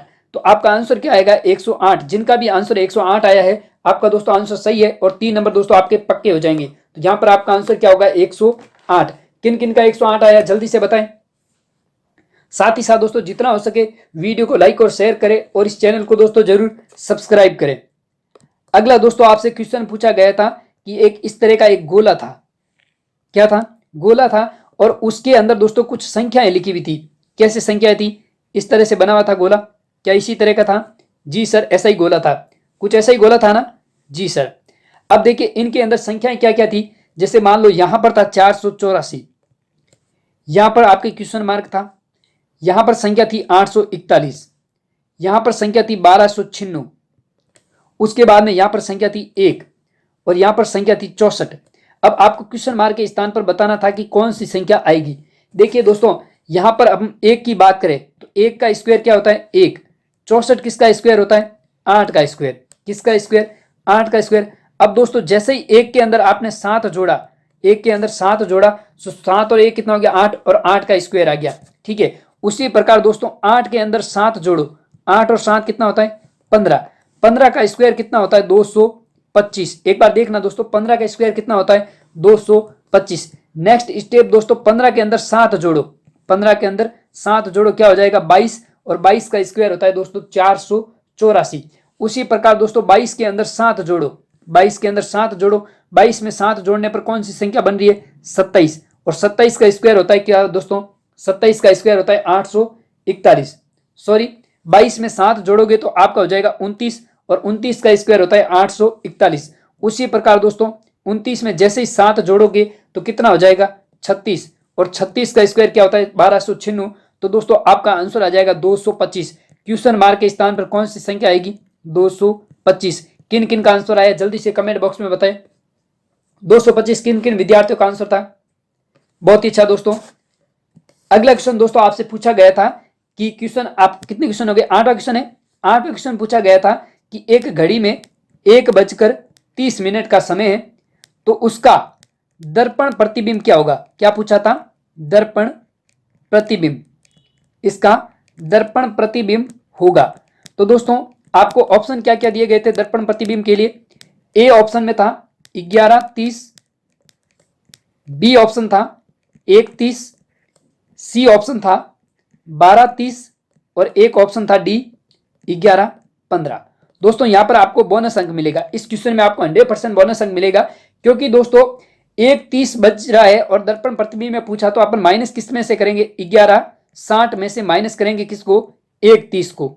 1:30 को माइनस करेंगे तो 60 में से 30 गया, कितना बचा? 30। 11 में से 1 गया 10, यानी कि समय आएगा 10:30। और दोस्तों आपको ऑप्शन में 10:30 का ही नहीं था, आपका आंसर 10:30 होगा। अगर ये ऑप्शन नहीं था 10:30 तो दोस्तों आपको बोनस अंक मिलेगा, इस पर स्टार लगा दे। 3 नंबर आपको दोस्तों फोकट के मिलने वाले हैं अगर 10:30 ऑप्शन में नहीं था तो। साथ ही साथ जितना हो सके दोस्तों वीडियो को लाइक और शेयर करें और इस चैनल को दोस्तों जरूर सब्सक्राइब करें। अगला क्वेश्चन पूछा गया था दोस्तों, एक क्वेश्चन 9th क्वेश्चन है कि 4:15 पर घड़ी कि दोनों सुइयों के मध्य कोण कितना होगा? दोनों सुइयों के मध्य कोण पूछा था। 4:15 का समय था। ठीक है, तो दोस्तों आपको पता है कि कोण के लिए आपने फॉर्मूला देखा था, थीटा बराबर क्या था? m into 11/2 minus h into 30 degree, 30 minute. ठीक है, तो ये आपके सामने फॉर्मूला था। अब m यहां पर कितना है? m है 4 यानी 15 मिनट है। m का मान कितना है? 15 मिनट। ठीक है, 15 इंटू 11/2 माइनस h कितना है? 4 इंटू 30। सोल्व करो, 15 इंटू 11 कितना हो जाएगा? 165। 165/2 माइनस 4 इंटू 3 कितना हो जाएगा? 120। सोल्व करेंगे, 165/2 करेंगे कितना आ जाएगा? 82.5 माइनस 120। सोल्व करेंगे दोस्तों आपके पास आंसर आ जाएगा 37.5, यानी कि 37.5 डिग्री। ये आपका आंसर होगा। थीटा का मान 37.5 या फिर 37.5 डिग्री। तो आपका आंसर जिनका भी 37.5 या 37.5 आया है दोस्तों, आपका आंसर क्या होगा? सही होगा। साथ ही साथ जितना हो सके दोस्तों वीडियो को लाइक और शेयर करें और चैनल को दोस्तों जरूर सब्सक्राइब करें। अगला दोस्तों आपसे क्वेश्चन पूछा गया था, कितने क्वेश्चन हो गए? 10वां क्वेश्चन। 10वां क्वेश्चन पूछा था एडी, उसके बाद था जीजे, उसके बाद था एमपी, और उसके बाद था क्वेश्चन मार्क। आगे कौन सी संख्या आएगी? ऑप्शन दोस्तों आपके सामने इस प्रकार थे। ऑप्शन ए पूछा था RX, ऑप्शन बी था SU, ऑप्शन सी था SV और ऑप्शन डी में कोई भी संख्या थी। ठीक है, अब यहां पर आपसे पूछा कि आगे कौन सी संख्या आएगी। तो देखिए दोस्तों, ए से जी प्लस 6, यानी कि BCDEFG, यानी कितने अंक जुड़े? 6 अंक। जी से एम कितने अंक जुड़े? 6 अंक। एम से, अब जी से एम के अंदर कितने अंक है? 6 अक्षर बीच में, तो एम से 6 अक्षर और जोड़ दो। MNOPQRS, क्या आ जाएगा? S। तो सबसे पहले आएगा S, इसका मतलब ये वाला नहीं होगा, ये वाला भी नहीं होगा, बी और सी में से कोई एक होगा। उसके बाद में डी से जे, फिर 6, DEFGHI, यानी जे, 6 जोड़ने पर कितना आ रहा है? जे। उसके बाद फिर 6 जोड़ो, एम आ जाएगा, नहीं, जे के बाद फिर 6 जोड़ो, पी आ जाएगा, तो पी के बाद 6 और जोड़ो, क्या आ जाएगा? पी। QRSTUV, क्या आ जाएगा? वी। तो SV, क्या आंसर हो जाएगा? SV। जिनका भी SV आंसर है तो आपका आंसर क्या होगा? SV।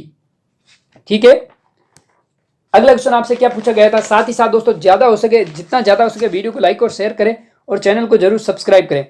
11वां क्वेश्चन आपसे पूछा गया था दोस्तों, कुछ इस तरह का क्वेश्चन था। एक ऐसे बॉक्स था बना हुआ इस तरह के, ठीक है, यहां पर लिखा था P, यहां था K, यहां था 2 और यहां था 9, और इसके बीच में एक त्रिभुज बना हुआ था और ये डॉट बना हुआ था, और आपसे पूछा था इसका दर्पण प्रतिबिंब ज्ञात करो। क्या पूछा था? दर्पण प्रतिबिंब। तो इसका दर्पण जो प्रतिबिंब है वो कैसा होगा?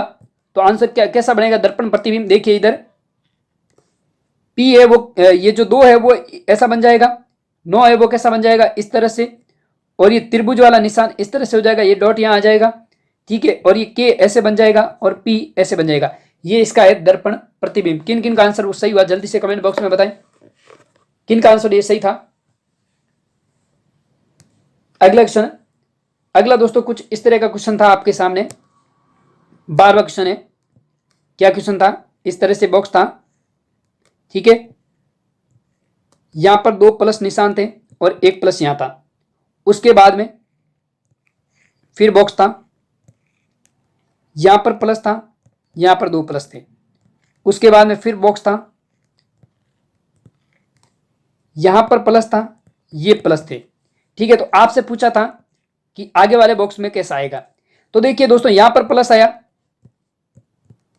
उसके बाद में ये प्लस आ गया यहां पर, उसके बाद में आ गया यहां पर, ये पहले था यहां पर, यानी कि एंटी क्लॉकवाइज 200 प्लस घूम रहा है। इसका मतलब नेक्स्ट बार में ये प्लस आपका कहां आ जाएगा? यहां पर, ठीक है, और ये दोनों प्लस आ जाएंगे यहां। इस तरह का डायग्राम बनेगा। किन किन का आंसर सही हुआ जल्दी से बताएं। बहुत ही अच्छा दोस्तों, जितना हो सके वीडियो को लाइक और शेयर करें और चैनल को दोस्तों जरूर सब्सक्राइब करें।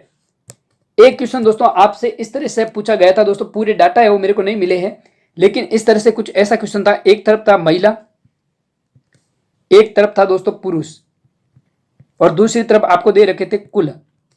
अब महिलाओं में ABCD इस तरह का बॉक्स था। अब ए में आपको लिखा था साक्षर, साक्षर महिला और निरक्षर महिला। पुरुष में साक्षर पुरुष और निरक्षर पुरुष, और आपको कुल संख्याएं दी हुई थी। अब यहां पर संख्या किस तरह से थी, जैसे कि ए में साक्षर कितनी? 30, निरक्षर 40। अब पुरुष साक्षर नहीं थे, निरक्षर दे रखे थे 60 और कुल आपके दे दिए थे 150। जिसमें बी में 20 साक्षर महिला, 30 निरक्षर महिला, और साक्षर पुरुष कितने थे? 40, निरक्षर कोई नहीं दे रखा था, और कुल दे दिए थे आपको 100। उसके बाद में सी में देखें, इस तरह का बॉक्स था, और निरक्षर कितने थे? 25, और साक्षर पुरुष कितने थे? 15, निरक्षर कितने थे? 40, और कुल दे दिए 120। उसके बाद में डी में आपको थे 10, निरक्षर महिला कितनी थी? डैश दे दिया, और साक्षर पुरुष कितने दे दिए थे? 5, निरक्षर पुरुष कितने दे दिए? 15, और कुल आपको दे दिए 60। अब यहां से दोस्तों आपसे क्वेश्चन किस तरह से पूछा था, कुछ इस तरह का दोस्तों एग्जाम्पल था। आपको एग्जाम्पल के हिसाब से समझा रहा हूं कि इस तरह का आपको क्वेश्चन पूछा गया था और इसमें आंसर क्या देने थे। यानी आपसे जैसे एक क्वेश्चन पूछ लिया, एक क्वेश्चन था जिसे ए वर्ग में साक्षर पुरुष, ए वर्ग में साक्षर पुरुष, ये क्वेश्चन पूछा गया था। अब ए वर्ग में साक्षर पुरुष पूछा, तो देखो ए वर्ग में देखो साक्षर पुरुष पूछे, ये वाली संख्या पूछी, तो कुल कितने 150, तो उसमें साक्षर महिला कितनी 30, निरक्षर कितनी 40, 30 और 40 कितना 70, और निरक्षर पुरुष कितने 70 और 60 कितने हो गए 130, और कुल है 150, यानी कि 150 में से 130 माइनस करेंगे तो आपके पास आंसर कितना आ जाएगा 20, कितना आ जाएगा 20। तो ए वर्ग में साक्षर पुरुष कितने 20। उसी प्रकार 14वां क्वेश्चन आपसे पूछ लिया कि बी वर्ग में निरक्षक पुरुष, बी वर्ग में निरक्षर पुरुष, आपसे क्या पूछा बी वर्ग में निरक्षर पुरुष। अब देखो बी वर्ग कहां पर है, ये रहा, तो इसमें साक्षर महिला कितनी 20, निरक्षर कितनी 30, 30 और 20 50, और 40 है साक्षर पुरुष, तो 50 और 40 90 हो गए कुल पुरुष। अब आपसे निरक्षर पूछा तो कुल कितने हैं 100, 100 में से 90 माइनस कर दो कितना आ जाएगा 60, तो आपके पास बी वर्ग में निरक्षर कितने आ जाएंगे 60। उसी प्रकार जैसे क्वेश्चन पूछ लिया सी वर्ग में साक्षर महिला, सी वर्ग में साक्षर महिला, ठीक है। अब सी वर्ग चेक करो, ये रहा सी वर्ग। अब सी वर्ग में साक्षर महिला पूछा तो निरक्षर कितनी 25 और साक्षर पुरुष 15, कितने हो गए 40, और 40 निरक्षर के कितने हो गए 80, कुल थे 120, तो 120 में से 80 माइनस कर दो कितने बचेंगे 40, तो आपका आंसर कितना आ जाएगा 40 थी ये महिला है। अब आपसे अगला क्वेश्चन पूछ लिया डी वर्ग में निरक्षक महिला, क्या क्वेश्चन पूछा डी वर्ग में निरक्षर महिला, ठीक है। अब डी वर्ग में निरक्षक महिला क्या होगी, तो देखो 10 तो है साक्षर, 5 साक्षर पुरुष और 15 निरक्षक, 15 और 5 20 और 10 कितने हो गए 30, कुल कितने 60, तो 60 में से 30 माइनस कर दो कितना आ जाएगा 30, तो आपका यहां पर आंसर हो जाएगा 30। इस तरह का दोस्तों कुछ ऐसा ऐसा क्वेश्चन पूछा गया था, इस तरह के आपको आंसर देने थे, ठीक है दोस्तों, ठीक है जी सर। अगला क्वेश्चन आपसे पूछा गया था, क्या क्वेश्चन था, अगला क्वेश्चन क्या था, एक क्वेश्चन था आपके सामने दोस्तों कि 10 मई, इस तरह का क्वेश्चन था 10 मई 1885 को, वार क्या था शुक्रवार, क्या वार था शुक्रवार, तो आपसे पूछा था कि 13 दिसंबर 1885 को क्या वार होगा। तो दोस्तों यहाँ पर आपको कैलेंडर के अंदर क्वेश्चन पूछा था, हमने बताया भी था, ट्रिक बताई थी कि सबसे पहले डेट लिखो, उसके बाद में 1885 कैसा है एक सामान्य वर्ष है, तो मई का कोड क्या होगा, तो आपको हमने बताया था 144 0 25 0 36 146, ये ट्रिक थी। तो मई का कोड क्या है, जनवरी फरवरी मार्च अप्रैल मई, मई का कोड 2, अंतिम 2 अंक 85। अब ये 7 से कितनी बार विभाजित हो रहा है, 7 से 17 बार, 17 बार नहीं 7 से कितनी बार, 7 दूनी 14, 7 एकम 7 और पीछे कितना मतलब 1, 7 दूनी 14, यानी कि 12 बार विभाजित हो रहा है, ठीक है। फिर उसको जोड़ो, अब शताब्दी 1800 की है तो कितना जोड़ेंगे 6 और जोड़ेंगे, जोड़ने के बाद आप विषम दिनों की संख्या ज्ञात करोगे, तो फिर देखोगे क्या उस दिन वार शुक्रवार आ रहा है कि नहीं आ रहा है। तो यहाँ पर जो दोस्तों आपका जो आंसर है वो आंसर होगा 13 दिसंबर 1985 को कैसा वार होगा शुक्रवार। सोल्व करके देख लेना दोस्तों, आपका आंसर आ जाएगा शुक्रवार। जिनका भी शुक्रवार है बहुत अच्छी बात है। साथ ही साथ दोस्तों जितना हो सके वीडियो को लाइक और शेयर करें और चैनल को दोस्तों जरूर सब्सक्राइब करें। अगला दोस्तों एक क्वेश्चन पूछा गया था 19वां क्वेश्चन था घड़ी अनुपात समय समानुपात कारवा, क्या था कारवा। देखो दोस्तों यहां पर आपसे पूछा था कि घड़ी का संबंध समय से है, यानी घड़ी समय को बताती है, तो कारवा किसे बताता है, तो यहां पर आपका आंसर हो जाएगा कारवा है वो बताता है वाहन रैली को, किसे वाहन रैली को, आपका आंसर हो जाएगा वाहन रैली। अगला क्वेश्चन आपसे पूछा गया था, क्या क्वेश्चन था 20वां क्वेश्चन, बहुत जनों ने बताया है क्वेश्चन कि सर क्वेश्चन था कि 2000 का क्या था 2000 का 6% वार्षिक दर से 36 महीने का साधारण ब्याज, क्या पूछा था साधारण ब्याज, आपसे साधारण ब्याज पूछा था दोस्तों 36 महीने, इसका मतलब ये क्या है 3 वर्ष, 36 महीने का मतलब क्या है 3 वर्ष।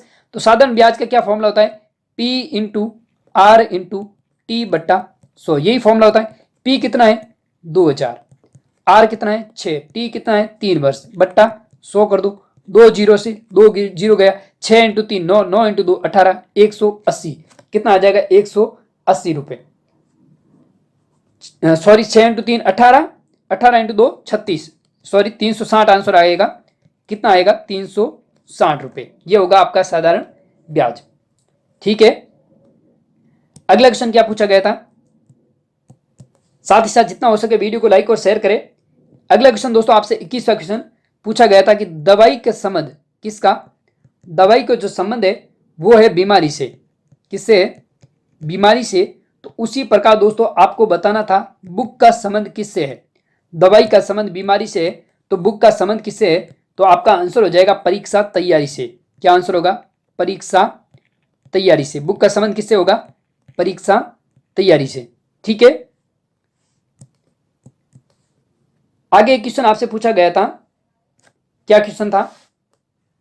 PEN 23वां क्वेश्चन, PEN इसका कोड क्या था? 755। ठीक है, तो आपसे स्केल का कोड पूछा था SCALE। इसका कोड आपसे पूछा गया था। देखिए यहां पर क्या हो रहा है, देखिए दोस्तों, अगर P के क्रमांक की बात करें तो P का क्रमांक 16 होता है, E का क्रमांक 5 होता है, N का क्रमांक 14 होता है। दोस्तों 7 5 5 कैसे हो रहा है? जैसे कि 1 और 6 को जोड़ने पर कितना आ रहा है? 7। 5 ऐसी कैसी संख्या है? 1 और 4 को जोड़ने पर कितना आ रहा है? 5। उसी प्रकार दोस्तों S के क्रमांक की बात करें तो S का क्रमांक होता है 19, C का क्रमांक 3, A का क्रमांक 1, L का क्रमांक होता है 12, E का क्रमांक होता है 5। जैसे 1 + 9 जोड़ने पर कितना हो रहा है? 10, यानी कि 10 का क्या आ रहा है? 1। ठीक है, 3, उसके बाद 1, उसके बाद 1 और 2 को जोड़ो, कितना हो रहा है? 3, तो 3 और उसके बाद 5, 13 13 5। तो आपका आंसर क्या होगा? 13 13 5। जिनका भी 13 13 5 आया है आपका आंसर क्या होगा? सही होगा। स्केल का कोड क्या होगा? 1 3 1 3 5। ठीक है, जितना हो सके दोस्तों वीडियो को लाइक और शेयर करते रहे और चैनल को दोस्तों जरूर सब्सक्राइब करें। अगला क्वेश्चन दोस्तों 24वां क्वेश्चन। क्या क्वेश्चन था? इरेजर, ERASER,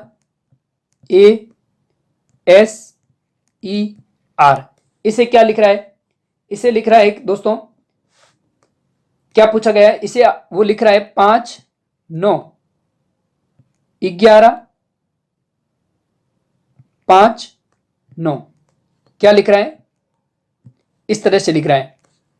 ठीक है, तो वो पूछ रहा है कि PENCEL, पेंसिल को क्या लिखेगा? PENCEL, इसे वो कैसे लिखेगा? तो दोस्तों वो इरेजर को ये लिख रहा है, इसका मतलब E का क्रमांक कितना है? 5। ठीक है, R का क्रमांक कितना होता है? 18, A का क्रमांक 1 होता है, S का क्रमांक कितना होता है? 19 होता है, E का क्रमांक 5 होता है, R का क्रमांक 18 होता है। दोस्तों जैसे 5 का 5 लिख दिया, 1 और 8 को जोड़ने पर 9 हो रहा है, 1 और 9 को जोड़ने पर 10 हो रहा है, यानी कि पहला अंक आ रहा है, 1 और 8 को जोड़ने पर 9 हो रहा है। तो उसी प्रकार पेंसिल में दोस्तों P का जो क्रमांक है वो कितना है? 16, E का क्रमांक 5, N का क्रमांक कितना होता है? 14, C का क्रमांक 3, ठीक है, E का क्रमांक 9, L का क्रमांक कितना होता है? 12। देखिए दोस्तों 1 और 6 को जोड़ो, कितना हो रहा है? 7, 5 ऐसा कैसा लिख दो, 1 और 4 को जोड़ने पर 5, ये 3 ऐसा कैसा, उसके बाद में 9 भी ऐसा कैसा, और 1 और 2 को जोड़ने पर क्या आ रहा है? 3। तो ये क्रमांक बनेगा 7 5 5 3 9 3। किन किन का आंसर आया? ये आपका आंसर सही होगा। किन किन का आंसर है? बहुत ही अच्छी बात है। अगला क्वेश्चन दोस्तों आपसे पूछा गया था कि कार्बन, CARBON, कार्बन को वो लिख रहा है C। उसी प्रकार दोस्तों उसने पूछा गोल्ड को क्या लिखेगा? गोल्ड को क्या लिखेगा? दोस्तों अगर यहां पर देखें तो कार्बन का पहला अक्षर वो लिख रहा है C, तो गोल्ड का पहला अक्षर क्या होगा? G। तो आपका आंसर क्या होगा? G। ठीक है, G आंसर यहां पर सही होगा। एक क्वेश्चन दोस्तों आपसे इस तरह का पूछा गया था कि 0.004 गुणा 0.01, ठीक है, ये लिखा हुआ था। इसको आपको क्या करना था? सोल्व करना था। क्या करना था? बट्टा में 2 और था। जी हाँ, बट्टा में क्या था? 2 और था। इसको सोल्व करना था तो क्या करना है दोस्तों? यहां से पॉइंट हटाया, नीचे 3 जीरो आएगा, यानी कितना हो जाएगा? 1000। यहां से पॉइंट हटाया, नीचे कितने जीरो आ जाएंगे? 2 जीरो। अब सोल्व करो, ये कितना हो जाएगा? 4 बट्टे, यहां क्या हो जाएगा? 2 गुणा 1000 को 100 से गुणा करेंगे, कितना आ जाएगा? 10,000। कितना आ जाएगा? 10,000 आ जाएगा। अब 2 से कितनी बार गया? 2 बार, 2 बार कट गया। अब नीचे जीरो कितने हैं? 5 जीरो, तो ऊपर 5 जीरो बाद संख्या लगा दो, पॉइंट लगा दो, यह 1 2 3 4 5, ये आपका आंसर हो जाएगा। इसका आंसर क्या होगा? ये आंसर होगा। किन किन का ये आंसर आया? बहुत अच्छी बात है। साथ ही साथ दोस्तों जितना हो सके वीडियो को लाइक और शेयर करें और चैनल को जरूर सब्सक्राइब करें। एक क्वेश्चन दोस्तों इस तरह से था। क्वेश्चन क्या था? संख्या थी 8 9 11 14, उसके बाद में 18, उसके बाद में दोस्तों मतलब क्वेश्चन मार्क था, उसके बाद संख्या थी 29 और उसके बाद में थी 36। यानी कि बॉक्स के अंदर कौन सी संख्या आएगी? देखिए दोस्तों 8 और 1 में, 8 और 9 में कितने जोड़ा? +1। 9 और 11 में कितना जोड़ा? +2। 11 और 14 में +3। 14 और 18 में +4। 18 और आगे और +5 करो, कितना हो जाएगा? 18 और 5 कितना हो जाएगा? 23 हो जाएगा। 23 में फिर 6 जोड़ो 29, 29 में 7 जोड़ो 36। इसका मतलब आपका आंसर क्या आएगा? 23। किस किसका आंसर है इस सीरीज के लिए? 23 आंसर आपका क्या होगा? सही होगा। ठीक है दोस्तों, 23 आंसर किन किन का आया? बहुत अच्छी बात है। अगला क्वेश्चन आपसे पूछा गया था, 28वां क्वेश्चन था कि एडवांस ADVANCE, एडवांस को आपको दोस्तों किसी प्रतिबिंब में दर्शाना था, यानी उसका प्रतिबिंब रूप है वो कैसा था? ठीक है, तो ए को वो क्या लिखेगा? ऐसे लिखेगा, डी को ऐसे लिखेगा, वी को इस तरह से, ए वापस ऐसे बन जाएगा, एन कैसे बनेगा? एन बनेगा ऐसे इस तरह से, सी कैसे बनेगा? सी आपका बनेगा ऐसे, और ई कैसे बनेगा? ऐसे। ये इसका रूप होगा। ये जिनका भी आंसर है बहुत ही अच्छी बात है। अगला क्वेश्चन आपसे क्या पूछा गया था? अगला क्वेश्चन 29वां क्वेश्चन था कि ए व बी की वर्तमान आयु का अनुपात, ए और बी की वर्तमान समय की आयु का अनुपात दिया हुआ था दोस्तों। अनुपात था 4:1। फिर वो कह रहा था कि 4 वर्ष बाद, क्या क्वेश्चन था? 4 वर्ष बाद इन दोनों की आयु का जो अनुपात है वो था 3:1। ठीक है, 3:1 है। तो ए व बी की आयु बताओ, वर्तमान समय की आयु। तो इस तरह के क्वेश्चन दोस्तों हमने किसे किए थे? जैसे मान लो ए है, ये बी है, इनकी आज की आयु का अनुपात कितना है? 4:1। 4 वर्ष बाद, ये आज है, और आज से 4 वर्ष बाद दोस्तों इनकी जो आयु का अनुपात है वो 3:1 क्या था? 1 था। हमने चर्चा की थी कि अगर अंतर समान नहीं है, 4 और 3 और 1 और 1 के बीच अंतर समान नहीं है, तो सबसे पहले हम क्या करेंगे? इनके अंतर को समान करेंगे। 4 और 1 के बीच कितने का अंतर है? 3 का। 3 और 1 के बीच 2 का। अब क्रॉस में गुणा कर रहे थे, 4 का 2 से गुणा 8 अनुपात, 1 का 2 से गुणा 2 आ जाएगा। उसी प्रकार इसको गुणा किया, 3 का 3 से गुणा 9, 3 का 1 से गुणा कितना आ जाएगा? 3। अब दोस्तों आपके पास अंतर आ गया समान। 8 और 9 के बीच 1 का अंतर, 2 और 1 3 के बीच 1 का अंतर, आज से 4 वर्ष के बीच में कितने का अंतर? 4 का। 4/1 बराबर कितना आ जाएगा? 4। वर्तमान समय की उम्र पूछी है, तो 8 को 4 से गुणा किया 32 वर्ष, 2 को 4 से गुणा किया 8 वर्ष। तो ए और बी की उम्र क्या आ जाएगी? 32 वर्ष और 8 वर्ष। किन किन का यह आंसर आया? 32 वर्ष और 8 वर्ष, ये आपका आंसर होगा। ठीक है, बहुत ही अच्छा। अगला एक क्वेश्चन पूछा गया था दोस्तों कि 3.6 किलोमीटर के 3.6 किलोमीटर के 104.4 लीटर पेट्रोल लगता है। पेट्रोल लगता है 3.6 किलोमीटर चलने के लिए इसको 104.4 लीटर पेट्रोल लगता है। तो 1 किलोमीटर चलने के लिए कितना पेट्रोल लगेगा? तो दोस्तों इस तरह के क्वेश्चन को कैसे करेंगे? सबसे पहले आप क्या करो, 3.6 किलोमीटर है, इसको मीटर में बदल दो। कितना आ जाएगा? 3600 मीटर। अब 3600 मीटर चलने के लिए उसको 104.4 लीटर पेट्रोल की आवश्यकता होती है। तो 1 मीटर चलने के लिए कितने की आवश्यकता होगी? 104.4 बट्टा 3600 कितनी हो जाएगी? 104.4 बट्टा 3600। यहां से पॉइंट हटाओ, 1 जीरो और आ जाएगा। अब आपसे क्या पूछा? 1 किलोमीटर चलने के लिए, तो 1 मीटर हो गया, तो 1 किलोमीटर में कितने होते हैं? 1000 मीटर। तो 104.4 बट्टा 36,000 इंटू 1000। ठीक है, इंटू 1000। 3 जीरो से 3 जीरो गया। अब इसको काट दो, कितनी बार कट रहा है? 4 से काट दो, 4 नम 36, और ये 4 से कितनी बार? 4 दूनी 8 और 6 1। ठीक है, 261 बार। ठीक है, अब 9 का भाग लगाओ 261 में, कितनी बार जाएगा? 29 बार। तो कितना लगेगा? 29 लीटर। 29 लीटर जिनका भी आंसर है, बहुत अच्छी बात है। तो दोस्तों ये तो थे आपके सामने रीजनिंग के क्वेश्चन। जितने दोस्तों क्वेश्चन मुझे मिले इन सभी क्वेश्चनों पर हमने चर्चा की। अब दोस्तों हम बात करेंगे हिंदी के क्वेश्चनों पर। किसके क्वेश्चनों पर? हिंदी के क्वेश्चनों पर। सबसे पहला क्वेश्चन था, जंगल में लगने वाली आग को क्या कहते हैं? क्या था? जंगल में लगने वाली आग, इसे क्या कहते हैं? जंगल में लगने वाली आग को क्या कहते हैं? क्या आंसर करके आए? तो आपका आंसर हो जाएगा दावानल। क्या हो जाएगा? दावानल। क्या हो जाएगा? दावानल। अगला क्वेश्चन था, गवैया में प्रत्यय कौन सा है? क्या क्वेश्चन था? गवैया में प्रत्यय कौन सा है? क्या आंसर होगा? जल्दी से बताइए, गवैया में कौन सा प्रत्यय है? क्या आंसर होगा? ए या प्रत्यय। क्या हो जाएगा? ए या प्रत्यय। अगला क्वेश्चन पूछा गया था, संवाद में कौन सा उपसर्ग है? संवाद में कौन सा उपसर्ग है? जल्दी से बताइए, क्या आंसर करके आए? संवाद में कौन सा उपसर्ग है? कौन सा? सम। कैसा उपसर्ग है? सम। और कौन सी संधि हो जाएगी संवाद में? व्यंजन संधि। कौन सी संधि हो जाएगी? व्यंजन संधि। क्या इसी तरह के क्वेश्चन थे? जल्दी से कमेंट बॉक्स में बताएं। और साथ ही साथ दोस्तों जितना हो सके वीडियो को लाइक और शेयर करें और चैनल को जरूर सब्सक्राइब करें। चौथा क्वेश्चन था दोस्तों, तरंग और एक था तुरंग। तरंग और तुरंग शब्द युग्म का आपको अर्थ बताना था। शब्द युग्म के अर्थ बताने थे। तो सबसे पहले दोस्तों तरंग का अर्थ हो जाएगा लहर।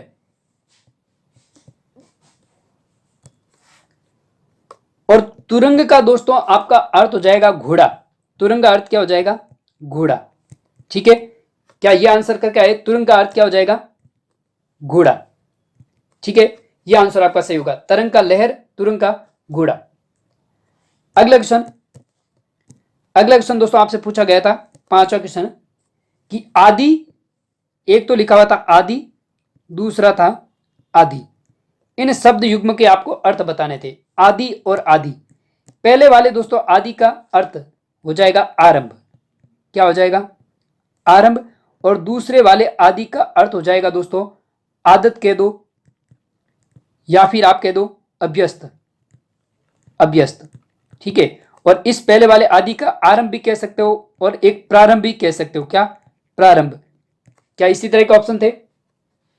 जी सर। अगला क्वेश्चन आपसे एक मुहावरा था। मुहावरा किस भाषा का है? मुहावरा किस भाषा का है? क्या इस तरह का क्वेश्चन था कोई? मुहावरा किस भाषा का है? तो वहां पर दोस्तों आपका आंसर होगा अरबी भाषा का। किस भाषा का? अरबी भाषा का। एक क्वेश्चन पूछा गया था, विषाद का विलोम। क्या पूछा था? विषाद का विलोम होगा। विषाद का विलोम होगा। जल्दी से बताएं, क्या आंसर करके आए? विषाद का विलोम क्या होगा?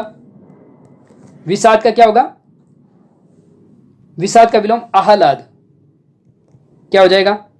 आह्लाद, या फिर हर्ष, या फिर खुशी। ठीक है। एक क्वेश्चन था संपन्न का विलोम। क्या क्वेश्चन था? साथ ही साथ जितना हो सके वीडियो को लाइक और शेयर करें और चैनल को जरूर सब्सक्राइब करें।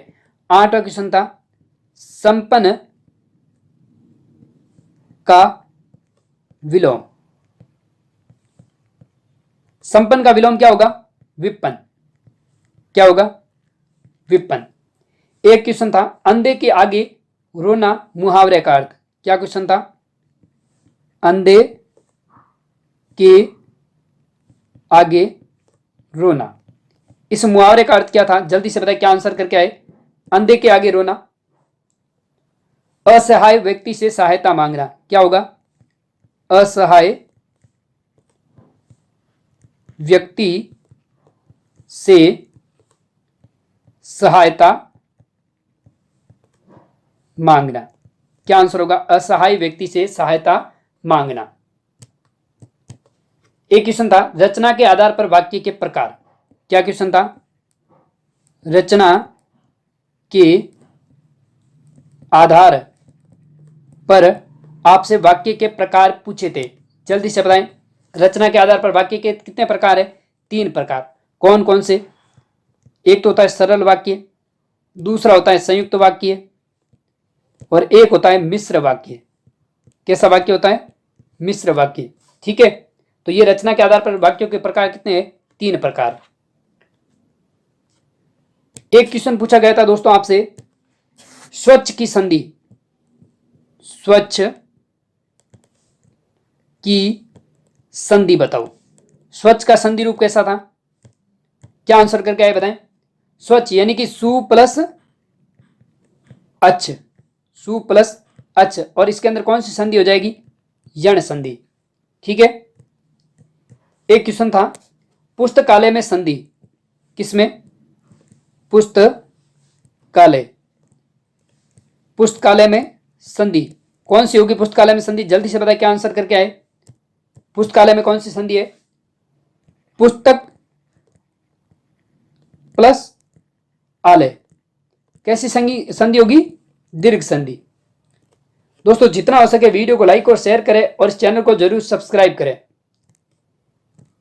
एक क्वेश्चन पूछा गया था, नकटा शब्द में समास कौन सा है? नकटा शब्द में समास। क्या पूछा? नकटा शब्द में कौन सा समास होगा? बताए कौन सा समास होगा नकटा शब्द में? कौन सा? बहुब्रीहि, बहुब्रीहि समास। ठीक है। एक क्वेश्चन आपसे पूछा गया था कि लंबोदर की संधि, क्या क्वेश्चन था? लंबोदर की संधि होगी, लंबोदर की संधि। क्या आंसर करके आए बताएं। लंबोदर की संधि, लंबा प्लस उदर, लंबा प्लस उदर, कौन सी संधि हो जाएगी? गुण संधि। ठीक है। एक क्वेश्चन थे कि कमल के प्रायवाची, किसके? कमल के, कमल के प्रायवाची। तो दोस्तों ऑप्शन तो मेरे को नहीं पता कौन कौन से ऑप्शन थे, लेकिन कमल के प्रायवाची की बात करें तो कमल के प्रायवाची क्या क्या होंगे? पंकज, इसके अलावा अब्ज, इसके अलावा हो जाएगा अंबुज, और क्या होगा? पुंडरिक, इसके अलावा शतदल और अरविंद। ये सारे के सारे दोस्तों किसके? पंकज के, यानी सॉरी कमल के प्रायवाची। ठीक है, देख लेना क्या क्या ऑप्शन थे। एक क्वेश्चन था घोड़े के प्रायवाची, घोड़े के प्रायवाची। तो घोड़े के क्या क्या होंगे प्रायवाची? क्या आंसर करके क्या ऑप्शन थे? घोड़े का होता है दोस्तों सैंधव, एक होता है तुरंग, एक होता है हय, वाजी, इसके अलावा घोटक। ये सारे के सारे दोस्तों घोड़े के प्रायवाची है। क्या ये ऑप्शन में थे? जी सर। अगला क्वेश्चन, साथ ही साथ दोस्तों जितना हो सके वीडियो को लाइक और शेयर करें और चैनल को जरूर सब्सक्राइब करें।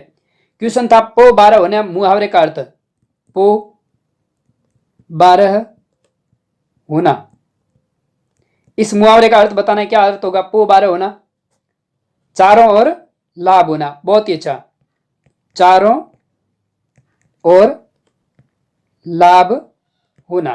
क्या अर्थ होगा पो 12 होने का? मुहावरे का अर्थ चारों ओर लाभ होना। एक क्वेश्चन था नीति विरुद्ध कार्य वाक्यांश के लिए एक शब्द। क्या क्वेश्चन था? नीति विरुद्ध कार्य, इस वाक्यांश के लिए एक शब्द बताना था। वाक्यांश के लिए एक शब्द। तो नीति विरुद्ध कार्य के लिए वाक्यांश के लिए एक शब्द क्या बनेगा? आपका आंसर हो जाएगा अनैतिक। क्या हो जाएगा? अनैतिक। ठीक है। एक क्वेश्चन था बालू से तेल निकालना, मुहावरे का अर्थ। क्या क्वेश्चन था? बालू से तेल निकालना। क्या आंसर होगा? इस मुहावरे का अर्थ क्या होगा? बालू से तेल निकालना। इस मुहावरे का अर्थ बताओ कमेंट बॉक्स में जल्दी से। क्या आंसर होगा? ऐसा कार्य जो कठिन या असंभव हो। क्या होगा? ऐसा कार्य जो कठिन हो या फिर असंभव हो। ठीक है। फिर एक दोस्तों आपसे क्वेश्चन पूछा था कि द्वंद्व समास नहीं है, क्या पूछा था? द्वंद्व समास नहीं है, ठीक है। किस किस में है? तो उनमें दोस्तों एक ऑप्शन था घर घर। क्या ऑप्शन था? घर घर। तो इस शब्द में दोस्तों द्वंद्व समास नहीं है, इसमें समास है आपके अव्ययी भाव। कौन सा? अव्ययी भाव समास। बाकी दोस्तों 3 ऑप्शन आपके थे, लाभ हानि, इसके अलावा ऑप्शन था रोग निरोग, और एक ऑप्शन था माता पिता। इन तीनों में दोस्तों कैसा समास है? द्वंद्व समास। इन तीनों में कौन सा समास है? द्वंद्व समास। लेकिन दोस्तों घर घर के अंदर कौन सा समास हो जाएगा? अवयवी भाव, ठीक है। किन किन का आंसर हुआ? घर घर वाला कौन कौन क्या है? आपके 3 नंबर दोस्तों पक्के हो जाएंगे। अगला एक क्वेश्चन था दोस्तों कि पवन में संधि, क्या क्वेश्चन था? पवन में संधि कौन सी है? जल्दी से बताइए कमेंट बॉक्स में, पवन में कौन सी संधि हो जाएगी? बहुत ही अच्छा, अयदि संधि। पव यानी टुकड़े करने पर अव शब्द का उच्चारण बन रहा है पव, अव बन रहा है तो अयदि संधि, ठीक है।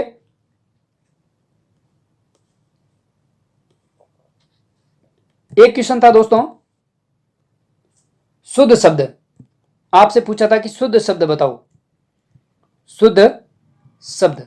अब शुद्ध शब्द में दोस्तों मैं कुछ शब्द लिख के आया हूं, जैसे उनके शुद्ध रूप लिखे हैं, जैसे श्रीमती, ये शुद्ध रूप है। श्रृंगार, ये भी शुद्ध रूप है। अभयारण्य, अभयारण्य, ये भी शुद्ध रूप है। निरोग, इसके अलावा आशीर्वाद। अब देख लीजिए दोस्तों इनमें से आपका कौन सा था वो आपका शुद्ध रूप हो जाएगा, चेक कर लेना। एक था दोस्तों वांग में,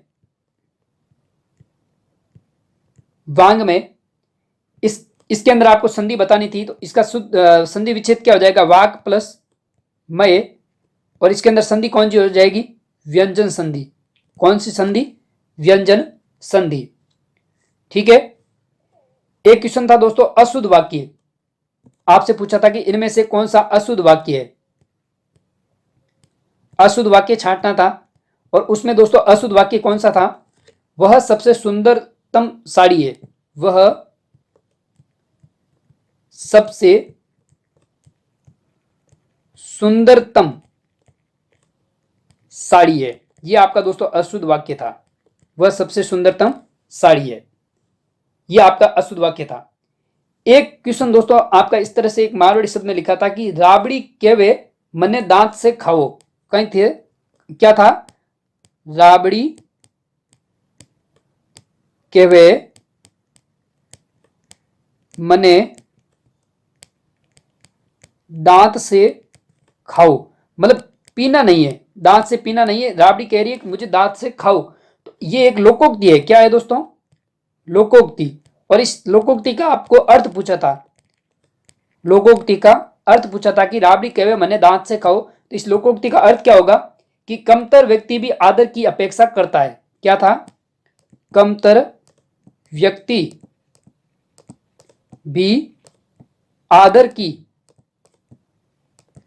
अपेक्षा करता है, ठीक है। यह आपका आंसर होगा। तो दोस्तों ये आपके थे हिंदी के कुछ एक क्वेश्चन जो मेरे को मिले थे, उन पर दोस्तों हमने चर्चा की। तो दोस्तों अगर आपको वीडियो सेशन अच्छा लगा है तो इसे ज़्यादा से ज़्यादा लाइक और शेयर करें, और जिन्होंने अभी तक चैनल को सब्सक्राइब नहीं किया है एक बार दोस्तों जरूर चैनल को सब्सक्राइब करें। तब तक के लिए धन्यवाद।